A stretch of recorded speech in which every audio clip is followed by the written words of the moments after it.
All right. Welcome, everybody. This is Dr. Willie Jolley, and I want to say greetings to everybody wherever you are. I'm here tonight. As many of you know, last week I was on the Get Motivated tour. We were in Atlanta, and I was unable to even get close to my computer to do the Monday school. So I sent out a tweet. Hopefully you'll follow me on Twitter so you can get those updates when we have to have changes in the schedule. So hopefully you are having a great day, great week. You're on your way to make this a great month, and I'm excited about being on Monday School with you one more time. I want to thank all of you who've been telling your friends about this Monday School, free every Monday night, or best I can every Monday night event, like Sunday School, but on Mondays, talking about how to help you live better and achieve more. Many of you know about a year and a half now, 2 years ago now, almost 2 years ago. Yeah, 2 years ago this month, I received my doctorate in theology from the California Graduate School of Theology. And I made a commitment at that point that I was going to do something to uplift people using biblical principles and scriptural references and theological concepts to help you to live better and achieve more. I don't see it as a preaching perspective, but more as a teaching and inspirational, inspiring, motivational, encouraging, uplifting, enlightening experience that would help you to have strategies. Many people are struggling. We've found over the years that many people are struggling with one thing or another. They're struggling with financial issues. They're struggling with relationship issues. They're struggling with their own self-esteem, their confidence, fear. I was in a church on Sunday, and I spoke to a gentleman who had been up to the altar many times. I help at the altar when I'm in town, and when I'm able to be at church, they call for the altar counselors, and I always make myself available. And this gentleman had been to the altar multiple times, and I asked him, I said, why do you keep coming? He said, because everybody else is trying to help me get salvation. I've got that. I need to overcome my fears. I'm struggling with fears. I can't sleep at night. I'm worried. I have anxiety. I just don't know what to do about it. And I said, that is why I came to this service. It was a service I don't typically go to. I usually go to the noon service at First Baptist Church of Glen Arden in Glen Arden, Maryland. But I went to the 10 o'clock service because my spirit said, go to 10 o'clock. Went to 10 o'clock, and it was meant for me to meet this man, meant for me to be his counselor. And so I said, you know what? Salvation is just the first step. And my job as a motivational, inspirational speaker, he knew of me, had heard me speak at his high school many years ago. He said, oh, I know of you. I'm so glad to personally meet you. But I said, my job as an inspirational, motivational speaker is after you have a faith foundation to help you to build the building of success, how to live successful and prosperous and empowered life. And so I'm gonna give you some tips on how to overcome your fears, your worries, your anxiety. And I told him some things, and he was just taking notes. He was just taking notes. He said, wow, I knew it was the day to come up, and I'm so glad I did. And I said, I'm glad you did too, and I'm glad I was here. But that wasn't by chance. It wasn't by happenstance. It was because it was orchestrated. God orchestrates things so that there will be a blessing. All things, not a few things, not a couple things, now every now and then things, but all things, according to Scripture, work together for the good for them that love the Lord and are the called according to his purpose. Well, he has a purpose for you. He has a purpose for me. And that if we are living toward that purpose, then things will work together for our good. And that's the confidence and the promise I live with. So I'm excited that you're here tonight. I hope you continue to come and share this message with your friends and family. Please do me a couple favors, as I say every time. One, I ask you to share this. Please share this because it's free. F-R-E-E. You can't be free. And so it's free. Just share with people who you know who are struggling, who are complaining about life, who are challenged with one thing or the other. Share it with them and say, hey, go to Willie Jolley's Monday School every Monday night at 8 o'clock. He puts a program on to help people to start to have greater success and greater achievement. And so I want you to come and join us on Monday nights. That's one thing I'd like you to do. Tell your neighbors, your friends, your cousin. Tell Lottie, Dottie, and everybody. Now, the other thing I would like for you to do, if you'd be so kind, is to go to jollygoodnews.org. That's my faith-based site. Most people know me for WillieJolley.com, which is my business site. But I want you to go to jollygoodnews.org, and I want you to watch some of the videos, some of the programs we have there that are specifically put there for you. Me speaking at churches, me on television shows, me with different motivational, inspirational messages that are designed for you to encourage you.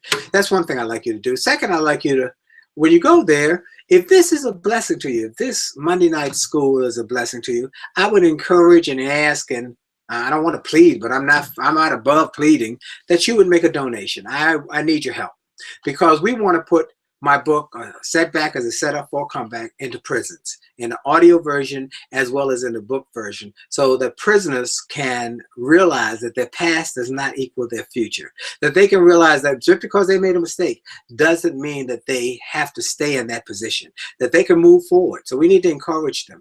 And the other thing we want to do is, big project, is put my youth video, Dare to Dream, Dare to Win PBS special, into every school in America, to try and help young people to not have to ever go to prison. So to give them some strategies: stay away from drugs, stay away from negative people, stay away from bullies, pursue academic excellence, to have values, to have character, have integrity. So that's one of the things I would like to have your help on. So if you would tell people, one, and then two is that you would make a donation to jollygoodnews.org so we can be a blessing. One other thing I'm very excited about, many of you might have heard or know or got the word, that I am blessed to have been asked to replace my friend, the legendary Zig Ziglar, on the National Get Motivated Tour. And I'm so excited because we're going to cities all over America. We're going to cities, and I'm speaking for the groups. And while I'm there, I decided I wanted to do something a little different. I want to be a blessing to others because I've been blessed. So we're trying to arrange in every city that I will go visit a school, just a school that needs to have young people who need to be encouraged, which you could just take your hand and do like this in every city, because every school system has young people in every school that need encouragement, and help build some future leaders and to talk to them. And we did it last week in Atlanta at the Booker T. Washington High School. Booker T. Washington High School, for those who don't know, is the alma mater of a gentleman named Martin Luther King Jr. Wow. It was such a blessing to be able to walk up to that school and see the plaque from our famous alma mater, our famous alumnus, Martin Luther King Jr., who brought his Nobel Peace Prize to the school to make it a part of their collection in 1964. So be able to speak for the students at that school was just a blessing, just a blessing. So I want to do that in every city, and we're working on that. So we're looking for sponsor partners to be a part of that. If you have a heart for that, or you have a company, or you're involved with a company who wants to partner with me so that we can make a difference in every school system. And my goal would be for me, one, to speak at the school, and two, to give every school a copy of my youth video, Dare to Dream, Dare to Win, just to bless them with it, just to donate it to every school. So if you have a company, a corporation, a nonprofit organization, you want to be a blessing to others and want to partner, just go to Jolly Good News and send me an email, or just send me an email for williejolly.com. Okay, today I want to do something different. I've been doing a message for the last 2 months, just about, since Martin Luther King Jr.'s birthday, when we started this Monday school. I've been doing a message on the power of the P's. Now, I've talked about you got to find your purpose, your passion. You got to stay positive. You got to be persistent. You got to persevere. You have to have patience and be impatient about just waiting for things to happen. You got to make things happen. You can't wait for your ship to come in. You got to swim out to it. And that you have to have a positive outlook, positive inlook, and a positive outlook.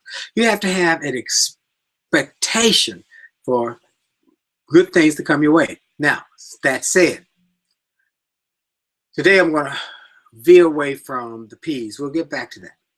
Today I want to talk to someone about that's on my heart. And that is this situation we've just experienced in Baltimore, Maryland. Now, many of you know, if you're in America, and some of you I know overseas, in Baltimore, there was a young man named Freddie Gray who was arrested And while in police custody, he had a injury, a spinal injury, and he subsequently died. And it was just horrific. And then the city just exploded with fires and looting and just all sorts of turmoil. And I want to express some ideas and some thoughts about that went on my heart for a while now. And I want to share them with you, and I hope you'll share them with others. One, that Freddie Gray's death was a tragedy beyond tragedies. And Freddie Gray's death was not necessary. Somebody did something. We don't know all the details. But Freddie Gray should not have died in police custody. And as a result, the city rose up. And you know, if you've been to Baltimore, particularly West Baltimore, if you've not been to West Baltimore, I've spoken in Baltimore. In fact, I spoke in Baltimore just about 2 weeks ago for the national broadcasters. And I have spoken over in West Baltimore. It's a very, very depressed area. There's high unemployment, a lot of boarded up homes. People tend to be depressed about their situations. And when you're depressed and there's no hope, there's less than a expectation of good, where there's hopelessness, it's ripe for an explosion. It's ripe for the kind of response or reaction. I like the word reaction better. Respond is positive. Reaction is typically a negative response. So it's a reaction.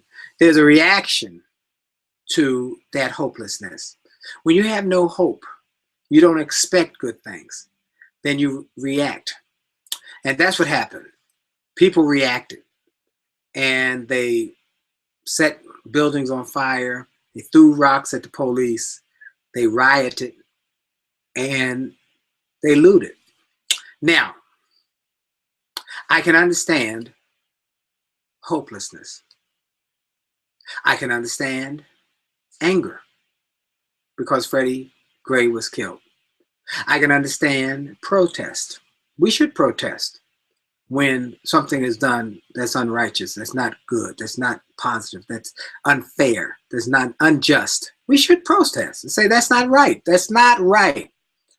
I can even understand being angry at the police and maybe taking out some of your anger by throwing something at them. I don't agree with it. I would not do it, but I can understand it. I cannot understand, though, burning buildings, burning businesses, and I really cannot understand looting.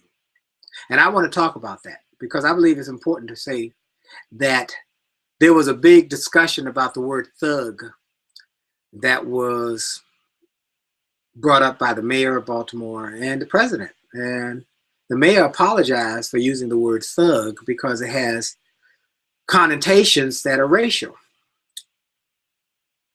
I'm not going to even go into that whole conversation. I think there's a better term to use. When somebody steals, it's a thief. A thief. And when you're a thief, you're a person with no integrity. And I can understand anger, protest. I can understand maybe having some pushback to the police. But I cannot understand the burning up the homes that you, places, businesses which your community have built.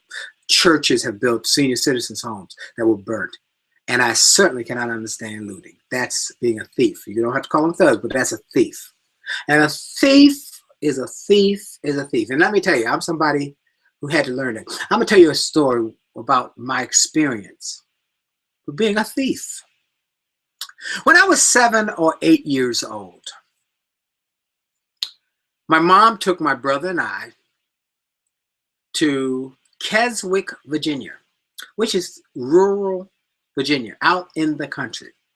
My Uncle Willie, who I'm named after, fine, godly, great, wonderful man, had a country store that was the local store for this rural community. And Uncle Willie was as kind as he could be. And we would walk from his home to the store every day and just sit outside the store. And he would give us a treat, a soda pop, as we would call it, or some candy, some bubble gum, or whatever. Well, this one special day, we walk over, and Uncle Willie's busy. He's got lots of customers. People are lined up. And we said, go to the counter and say, Uncle Willie, can we get some bubble gum? He said, no, not now. I'm busy. Y'all go outside. But we went outside for a few minutes, but we really wanted the bubble gum right there. We didn't want to wait. So my brother, myself, and a friend of ours named Ira, the three of us, we crept back in the store and we ducked down and we went behind the counter. Uncle Willie was on the end of the counter working with people. We went behind the same counter and put our hand up in there, took out some bubble gum, and went back outside. Just enjoying our bubble gum. A few hours went by and we went back home. Finally, the store closed. Uncle Willie was coming home, but he must have called my Aunt Natla. Her name was Natla. Now, Aunt Natla was tough. Uncle Willie was easygoing, very pleasant. Aunt Natla was tough. She didn't play. And Aunt Natla must have gotten called either because Uncle Willie saw us or somebody else who was there saw us take the gum. And Aunt Natla said that we came and how you doing, Aunt Natla? She said, oh, hey, boys. How y'all doing? Oh, we doing fine. Enjoying the gum. She said, oh, that looks like you're enjoying the gum. Yeah. Where'd you get the gum? Oh, Uncle Willie gave it to us. Oh, really? So she then says, Willie Ragland, come here for a minute. Did you get the boys any gum today? No, I told them to wait. I didn't have time to give them the gum. So boys, where'd you get the gum? Uncle Willie didn't give it to you. So you're telling a lie. Where'd you get the gum? At that point, we had to fess up. We took the gum. So Aunt Natla said, okay, so you're a thief and a liar. It's nothing worse than a thief and a liar. So Aunt Natla proceeded, because my mom was not there. She had left us with Uncle Willie and Aunt Natla. My Aunt Natla proceeded to give us a spanking. And when my mother came the next day, she gave us a spanking. Then when we got home, my father gave us a spanking. Then we went to my grandmother's house 2 weeks later, 2 whole weeks later. And my grandmother in Philadelphia gave us a spanking. Then my aunt who lived in Philadelphia, Aunt Lil, and Aunt Nell both came and gave us a spanking. That sounds like abuse, doesn't it? No, it's not abuse. They wanted to teach us very clearly that there is no future in being a thief and a liar. And I can tell you folks, from that day, that time, to this, over 50 years later, I have never taken anything that was not mine. I have never taken anything that was not mine. I've been places where there are valuables all over the place. No, because I don't want to be a thief. And I've worked hard not to be a liar. Now I'll give you another part of this story. And while I understand the looting was a response, the looting was the burning was a response, but the looting was wrong. It was wrong. I understand pushback to the police. I don't get why you burn up your house, but in the midst of anger, but you can't steal. No, 1968, few years after that experience of taking the bubble gum, Martin Luther King Jr. was killed.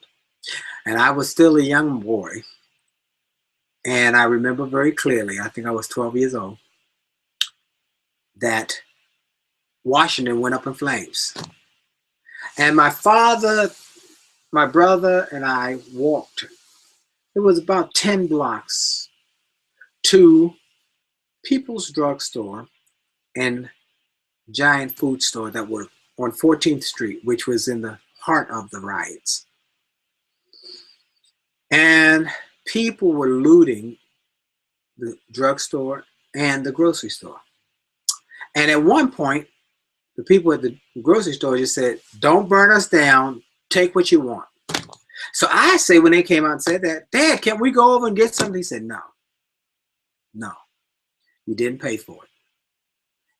As long as you didn't pay for it, even if they say it's okay, it's still only a response to the looting and the rioting.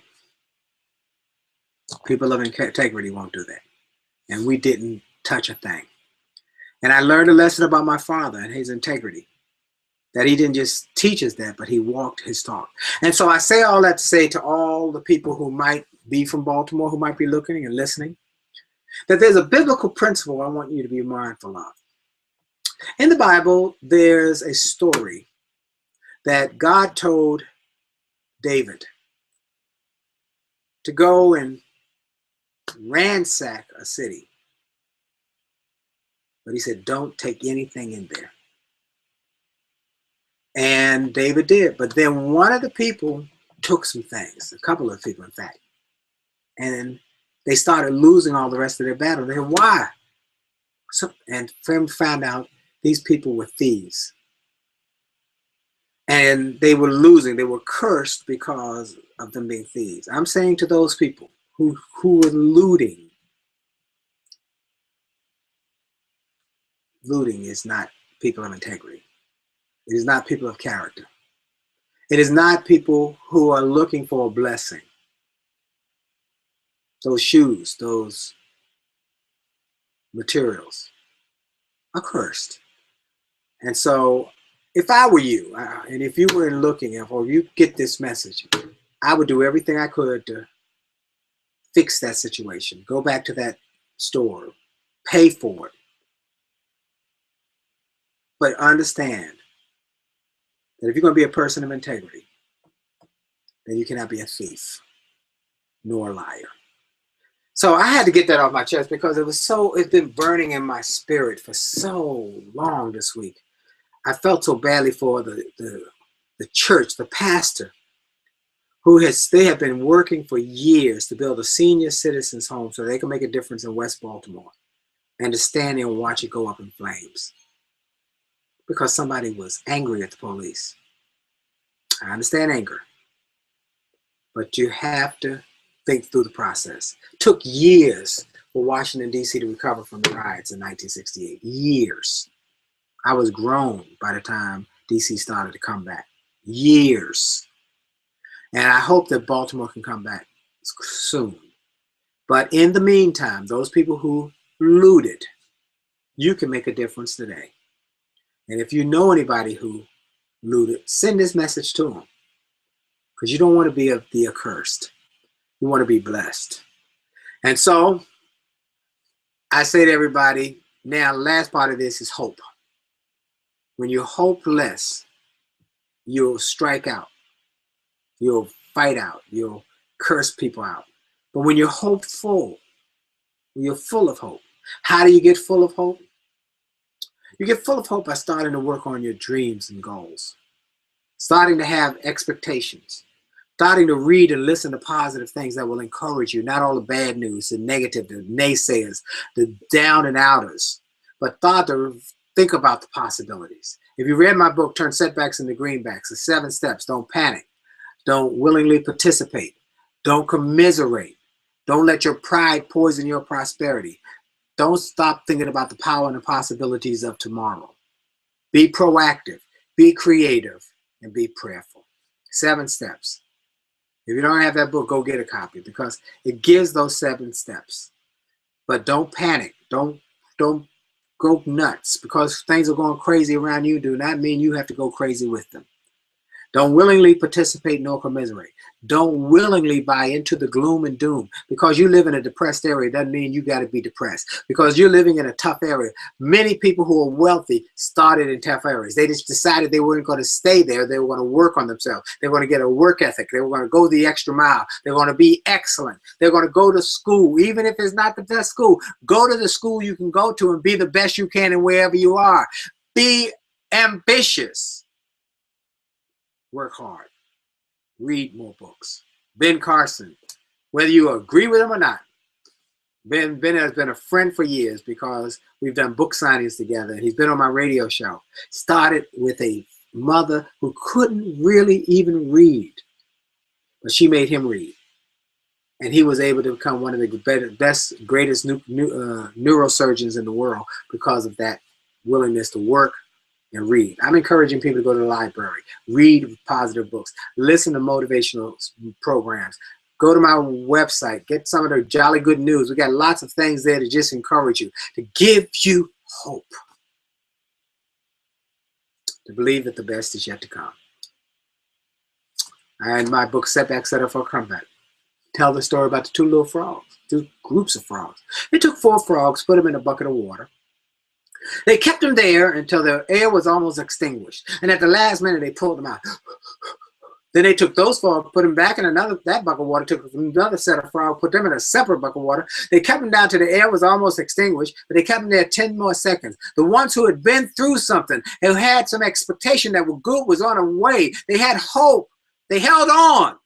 But the ones who had no hope, no expectation, gave up and died. I'm saying to you, don't give up on your dreams and goals. Don't give up and die. Don't give up. Be hopeful. Trust God. Thank God.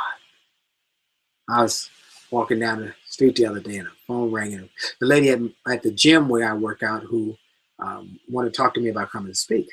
And it was early in the morning. And I said, hey, sunshine, how are you doing, my friend? How are you doing? She said, oh, Willie, I'm so glad to hear your voice. You're always so chipper. I said, well, the reason I'm chipper, I'm so excited this morning. Did you hear the news? Did you hear the news? She said, what news? I said, I won the lottery. She said, what? I said, yeah, I won the lottery. What? You won the lottery? Wow, that's amazing. I said, now you're supposed to ask me how much money I won. Well, Willie, how much money did you win? That's amazing. I said, oh, I didn't win any money. She said, what? I said, no, I didn't win any money. I woke up this morning. And when I woke up this morning, I had won the lottery. And then I shared that with another friend of mine. And he said, yeah, if you woke up in America, you won the mega ball lottery. Because Warren Buffett said, if you're born in America or you woke up in America, this is an opportunity. People are risking their lives every day to come to America, from Haiti, from Mexico, from different countries. They're risking their lives to try and get to America. I'm encouraging you to have hope that you're in America, that it's possible to transform your life. Be ye transformed by the renewing of your mind. Change your thinking, transform your thinking, and you will change your life. You'll transform your life. So those are my messages for you today. It's been on my heart about the Baltimore situation to encourage people who've been through difficult situations to have hope. I understand reaction, but I want you to respond. Future reference. When things go crazy, you don't have to go crazy with them.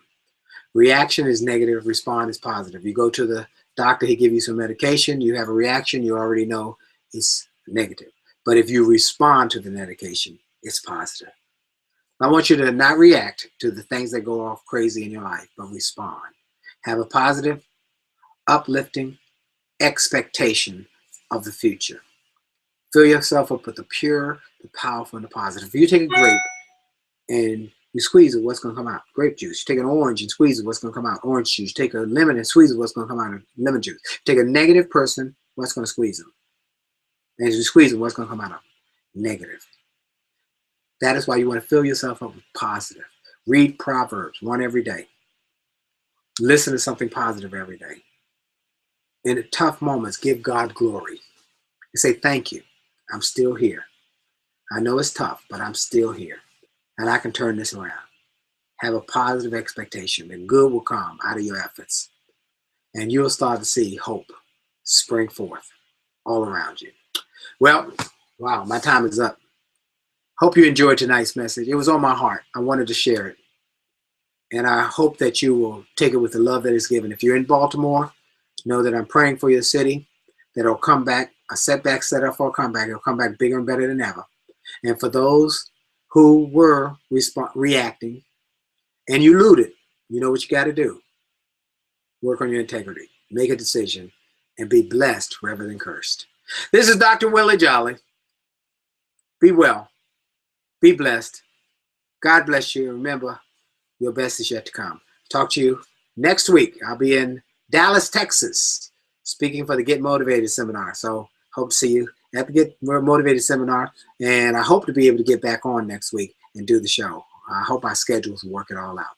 But if not, I'll see you in 2 weeks. All right? Well, God bless you. Have a great day. And may heaven smile upon you. See you later.